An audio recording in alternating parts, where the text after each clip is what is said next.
नमस्कार. भविष्यावर बोलू काही या कार्यक्रमात संपदा सगळ्यांचं स्वागत करते आणि राशीचक्रकार शरदजी उपाध्ये यांचं सुद्धा मनापासून स्वागत करते. आपण नक्षत्रांचा अभ्यास करतोय, कन्या राशीकडे चाललो, हे सगळं खरं आहे. पण जेव्हा आपण ग्रह, तारे, कुंडली याचं शिक्षण घेतो त्यातनं काय तयार होतं, मला विनोबा भावेंचं एक वाक्य आठवतं की सुप्त चैतन्य आणि निद्रिस्त शक्ती यांना जागृत करायचं असेल तर शिक्षणासारखं दुसरं माध्यम नाही. आणि मला असं वाटतं आपल्या भारतीय संस्कृतीमध्ये ज्या शास्त्राला मान आहे त्याचं शिक्षण आपण घेतल्याशिवाय आपले सुप्त चैतन्य जागृत होणार नाहीत. आज वळूया कन्या राशीकडे आणि कन्या राशीतली 3 नक्षत्र उत्तरा, हस्त आणि चित्रा.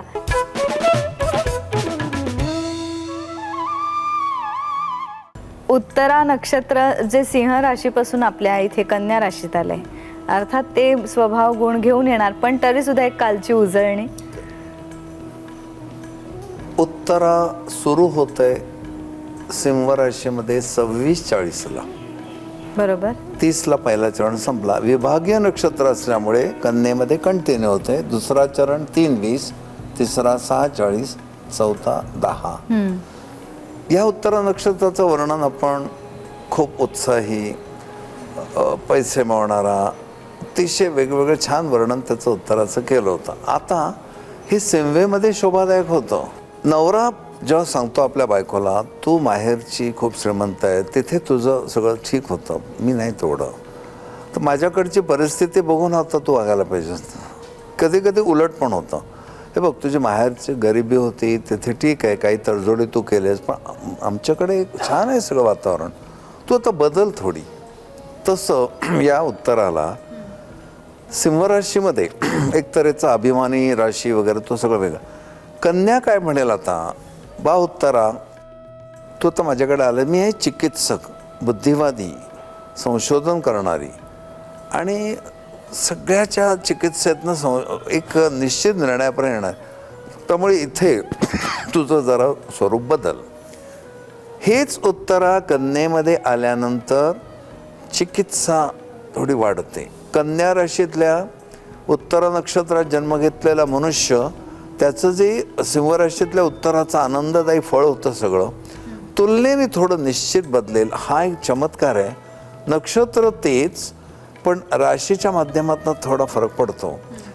पण कन्या राशीचं जे काय वर्णन आपण मजेशीर अनेक वेळा करतो, चिकित्सक आहे, संशय, माथेपोड करणारे, चिकित्सा करणारे, तेवढं उत्तरामध्ये नाही आहे, कारण ते आनंदीच नक्षत्र आहे. त्यामुळे उत्तरामध्ये मला ग्रह फिरवून आवडेल. उत्तरामध्ये चंद्र, बुध, शुक्र. कन्या राशी असून प्रसन्न व्यक्तिमत्व. कन्या उत्तरेमध्ये संशोधक वृत्ती येईल, अभ्यासू वृत्ती येईल, निश्चितपणाने अभ्यास करायचा ह्या जिद्दीनेच मनुष्य त्यात उतरेल. आणि इथे जरा राजराशी आहे, राणीसाहेबांचा मान जरा वेगळा, त्यामुळे हे चालू झालेलं नक्षत्र थोडं बदलून मी असं म्हटलंय, डिसेंट अभ्यासू माणूस. मग तिथे बुध आहे, शुक्र आहे, रवी आहे, नेपच्यून आहे, हे छान फुलतील ते ग्रह. आणि तिथे ज्यावेळेला शनी येईल त्या उत्तर एवढं उत्साही येणं, पण ते शनीमुळे स्लो सगळं होऊन जाईल. आपल्याला आश्चर्य वाटतं, हुशार मुलगा आहे पण असा अभ्यास का नाही काय, रे का करतोय, तुम्हाला काय कळत नाही.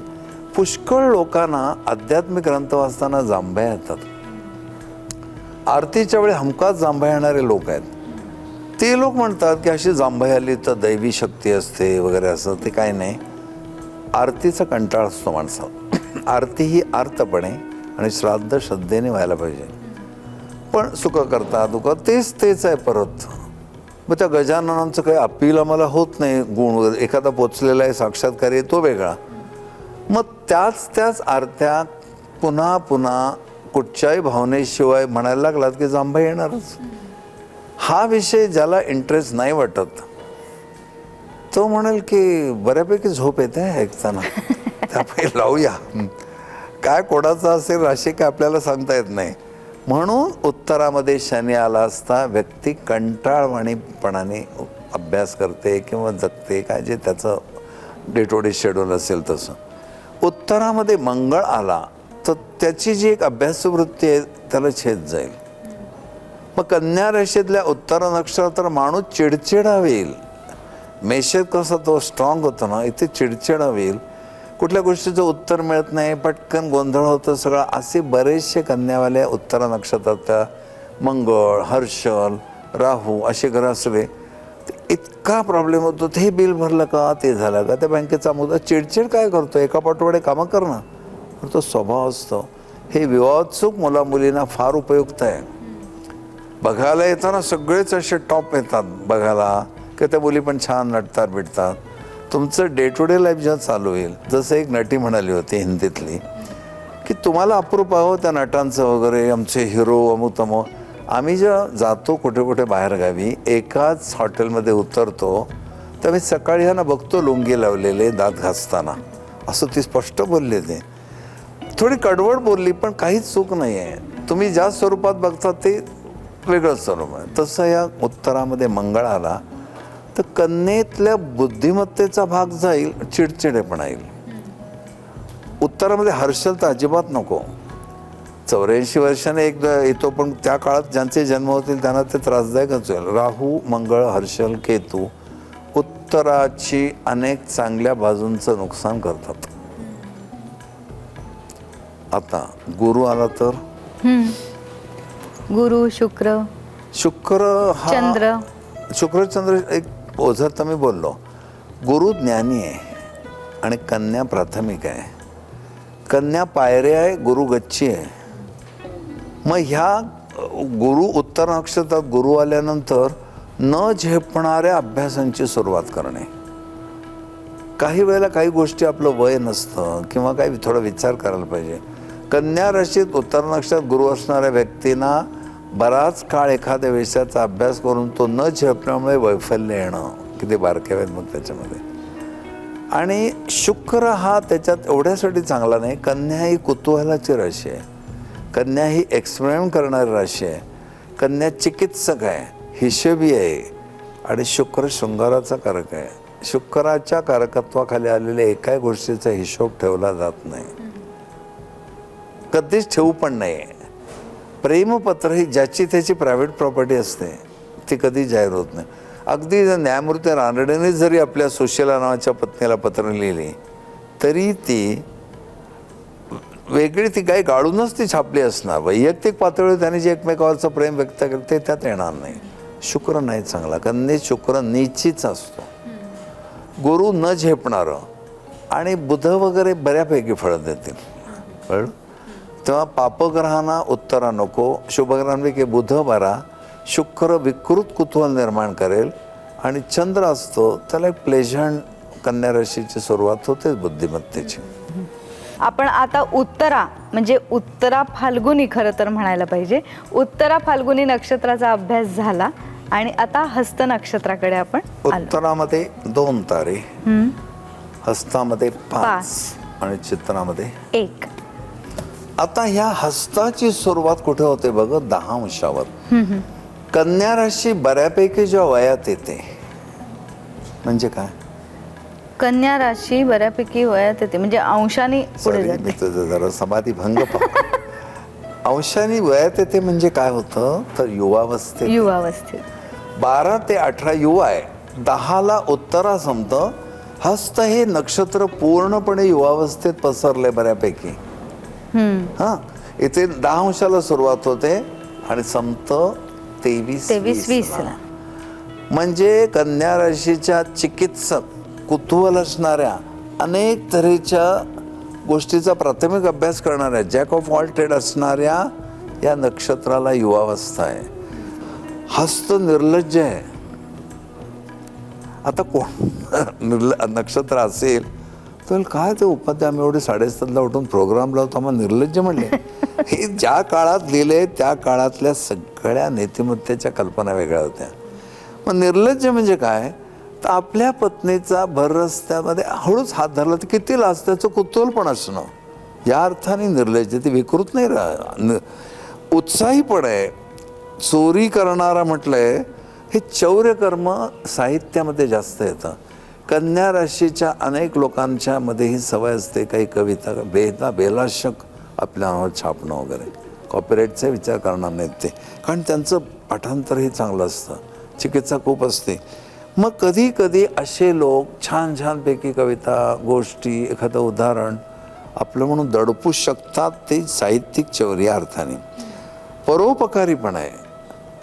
ह्या नक्षत्रामध्ये एक गुण आहे की काही वेळेला मदत करत जायचं, काही हेतू ठेवायचा नाही, अपेक्षा ठेवायची नाही. मद्यपी कदाचित उत्साहपोटी या लोकांना मद्याची आवड निर्माण होऊ शकते. दुसरं कारण, कन्या थकते फार. जेव्हा अशा चिकित्सेने मेंदूला थकवा येतो त्यावेळेला अध्यात्म करून शांती मिळवण्यात की ती भाविक नाही. मद्यपी. तर मी बऱ्याच वेळा सांगतो, मीन राशीच्या लोकांनी पॉज घेताना सांभाळावं. मी ते एकदा बोललो तर आठवतंय. मग मीन राशीच्या लोकांना काय करावं, तर बायकोचं नाव मालविका सहसा ठेवू नये. गाडगीळ शब्द फार जपून उच्चारावा त्याने. तसा मद्यपी नको तिथे पॉज घेतात ते लोक. पण तुम्ही जुना नव्याची सांगड घालण्यासाठी मी एवढं जुनाट आणलं आहे. तर अशा दृष्टीने ते मद्यपी म्हणजे व्यसनी नाही आहे. त्यांना खूप थकवा आला तर एकच मार्ग असतो हा. इतर अनेक मार्ग मनोरंजनाचे किंवा अध्यात्माचे ते नाही त्यांना रोज. निर्दयपणा कधी कधी असू शकतो. कारण का, आता त्या कन्या राशीमध्ये काय एवढी गुरुच्या राशीसारखी मॅच्युरिटी नाही आहे आणि युवावस्थेत आहे. त्यामुळे काही वेळेला त्यांचं वागणं वादग्रस्त या अर्थाने म्हटलं आहे. कलाकुशल. कन्येमध्ये एकमेव गुण आहे, तिन्ही नक्षत्रांना कुठली तरी कला आहे. उत्तरामध्ये बोलणं आहे, हस्तामध्ये आहे, चित्रामध्ये पुढे आपण बघूच.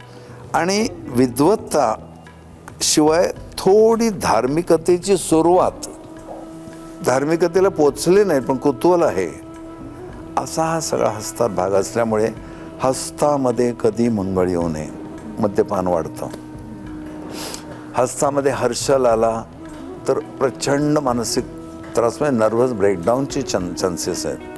हस्तामध्ये शुक्र आला तर व्यक्ती वाईट वासना नसताना सुद्धा कुतूहलापोटी काय काय असतं या गोष्टीमध्ये, थ्रिल काय बघूया असं घडू शकतं.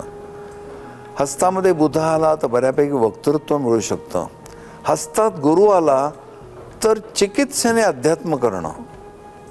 काय उपाध्याय एवढं सांगतात, गुरुचरित्र बघूया आपण, असं घडू शकतं. तू ग्रहांचा रंग आणि नक्षत्राचं वर्णन मिळव, तुला आपोआप कळेल कुठले चांगले कुठले वाईट. हस्त नक्षत्रानंतर आता चित्रा.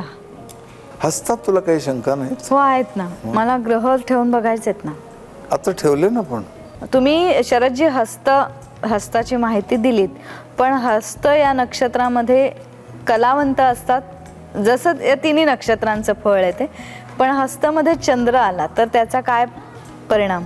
चंद्राची क्षेत्र भावनेची आहेत, अर्थात ऍक्टिंग हा भाग येतोच. एखादा मनुष्य हस्त नक्षत्रात शुभ चंद्र असेल, युवावस्था, बुधाचे शुक्राचे छान त्रिकोण योग वगैरे असे, तर त्याला एक उपजत अभिनय हा भाग असू शकतो. पण अभिनय सम्राट होण्याला जे गुरुचं बळ लागतं ते नाही, त्याच्या लेवलला. मग आपण बालनाटकही बघतो, प्रायोगिकही बघतो, त्याचं एक लिमिट आहे. पण हस्त नक्षत्रात चंद्र असणाऱ्या व्यक्तीला त्या रंगभूमीची एक सगवंदा ड्रामा नावाचं जो गोष्ट आहे त्याची खूप माहिती असणं हे घडू शकतं. हस्त नक्षत्राचा माणूस ॲक्टर होईल का सोडून द्या, पण तो ॲक्टिंग ह्या विषयी डॉक्टरेट घेऊ शकेल, कारण तो पृथक्करण करते ते राशी. असा सगळा सुंदर भाग त्यात आहे. चंद्र, बुध, शुक्र बऱ्यापैकी, पण शुक्राला थोडंसं ग्रहण अशासाठी लागतं. खूप लहान वयामध्ये नको त्या गोष्टी म्हणजे तरुण वयात ज्या करायच्या त्या लहान वयातच करण्याची इच्छा होणं, कुतूहल असणं, आणि कुतूहल शमल्यावर फ्रस्ट्रेशन येणं. काय मी काय एवढा अर्थ नाही तर असं फ्रस्ट्रेशन आहे. आणि राहू केतू तर सत्यानाशच हा शब्द योग्य होईल त्याला. हस्तामध्ये राहू असेल, कॅरेक्टरला खूप जपलं पाहिजे. केतू एवढा नाही, केतूचं जरा क्षेत्रच वेगळं आहे, स्मशान विद्येचा कारक तो. हस्तामध्ये राहू असेल तर राहू हा विषाचा कारक आहे. चंद्र मनात विष म्हणजे काय, तर जाणवत हे सगळं वाईट आहे, हे व्यसन या सत्रात येतं. करूया ना, आता सध्या मी फ्रस्ट्रेटेड आहे खूप, असं पण ते होतं. करूया. मंगळ हा व्यसनाधीनता वाढवेल. मंगळाला धावायला आवडतं, पण कुठे थांबायचे जजमेंट नाही. Too much speed and too little judgment असं. आणि मंगळामुळे चिडचिड वृत्ती, चिडचिड रागीटपणा. वृत्तीमुळे त्रास होऊन ते पुन्हा मद्यपानाचे प्रकार वाढणं, हे सगळं एकांगी चांगलं आहे. हे एकांगी चाललंय म्हणजे काय, तर याच अशाच पोझिशन मध्ये लग्नी गुरु आहे त्याच्या, तर ते सगळ्याला आवर घालायला लागेल. बरोबर. आणि आता चित्रा एकच तारा. चित्रा एकच तारा आहे, पण भारी आहे. कसा, तर चित्राच्या लोकांना वेशभूषेचं ज्ञान फार असतं. संबंध कॉस्ट्युम हा प्रकार त्यांना आहे. स्वतः चित्रविचित्र रंगाचे ते कपडे घालू शकतात. त्यावरनं मजा पण करतात की एक माणूस म्हणला, मी माझ्या बायकोला नकोसं झालं असं मला वाटतं. अरे एवढं काय व्हायचं, तो काय मला कळत नाही, मी मरावं असं तिला वाटतं. असं बोलायला काही नवरे मग असं ते करतात. पण हल्ली मी शिकारीला निघालो की ते हरणाचं चित्र असलेला भुसकोट मला घालायला देते. याच्यावर तो कुठे पोचला बघतं.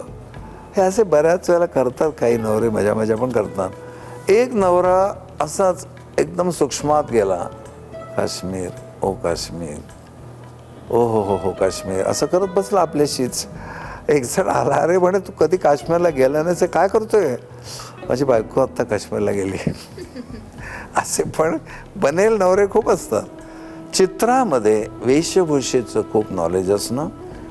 कुठच्याही माणसाला एखाद्या नाटका सिनेमासाठी आपण जर नेमला, वेशभूषा अमुक खूप व्हरायटी आणेल. त्याला रंगभूषेची वगैरे ती जाणीव असतेच ती. पण चित्र हे तामसी दुर्गुणी असं नक्षत्र वर्णन केलेलं आहे. सिंगल पाहिलं तर येस, चित्रामध्ये मंगळ हर्षल तामसेपणा आणतात. पण त्याला जर काही आर्टिस्टिक एक फील्ड मिळालं, या सिरियलमध्ये तो वेशभूषा करण्याचं काम करतोय, तर तो मन लावून ते करेल. त्याच्या आवडीचा विषय तो, त्यात संशोधन करेल, त्यात चिकित्सा करेल, आणि हे आवश्यक असतं सगळं. नाहीतर काय, त्याचं जर ॲब्सेंट माइंडेड असेल डायरेक्टर, तर उपसंपादकाच्या डुलक्या हा जसं असतं ना, तसं डायरेक्टरच्या डुलक्या. तुकाराम महाराजांच्या जीवनावरचा सिनेमा, मुलं खेळतायत, डबड्याला लात मारतायत, त्या डबड्यावर डालडा लिहिलं होतं. इतकं पण तुम्ही बेसावत असून चालणार नाही. शिवाजी महाराजांची सिरियल चालू आहे ना, आणि मोठी इलेक्ट्रिक वायर गेलेली दिसते आपल्याला स्पष्ट. इथे कन्यावाले शोधून काढतात बरोबर. पण तो लक्षात आलं, शिवाजी महाराज घोड्यावरनं निघाले होते आणि केबल आली मोठीवरनं. आपल्या लक्षात पण येत नाही, आपण महाराजांकडे बघत असतो. असे कन्यावाले मूळ विषय सोडून ऑब्झर्वेशन करणं, परीक्षण, निरीक्षण, विचारपूस, हे सगळं कन्येचं वैशिष्ट्य. म्हणून चित्रामध्ये मंगळ, हर्षल, राहू उच्छाद मांडतात, तामसेपणा वाढवतात, दुर्गुण वाढवतात. म्हटलं तर कन्येची तिन्ही नक्षत्र. उत्तरा प्लेझंट आहे, हस्त चांगली मिळाली वस्तुस्थिती सगळी त्याची तर छान करेल तो. वातावरण घरातलं चांगलं असेल तर सभ्य माणूस होईल तो. जर दुर्गुणी अशी मित्र वगैरे मिळाले तर सगळाच प्रॉब्लेम होईल. आणि चित्रामध्ये एक आर्टिस्टिक टॅलेंट्स आहेत. ते आर्टिस्ट वस्त्रांच्या बाबतीत जास्त आहेत, वेशभूषेच्या बाबतीत आहे, थोडं नॉलेज संगीताचं पण आहे. पण हे सगळं नाजूक काम पापग्रह बिघडवतील ना. म्हणून मंगळ, हर्षल, राहू, केतू तिथे नकोत. चंद्र, बुध, नेपच्यून, शुक्र चालतील. पण कन्येत शुक्र आला तर मनुष्य केव्हा तरी व्यभिचार करतो. 6कडे शुक्र दिसला, इतका सरळ नाही माणूस तो. आणि मग तो पंचमात लग्नात असला तर बघायलाच नको. अशा प्रकारे उत्तरा, हस्त, चित्रा हे पूर्ण झालेलं आहे. नाही म्हणजे चित्रा पूर्ण नाही होत, पुढे तुळ राशीमध्ये ते जातं. तर आता थांबूया इथे. कन्या राशीच्या सर्व मंडळींचे आणखीन काही प्रश्न असतील. पण एक त्यांचे गैरसमज दूर झाले. कन्या ही विनोदासाठी मी स्टेजवर हसवण्यासाठी राशी घेतली आहे, पण तशी ती संपूर्ण नक्षत्र नाही आहे. तुम्ही नक्षत्र बघा आणि त्याप्रमाणे त्याचं फळ वर्तवा. आज इथेच थांबते. अच्छा.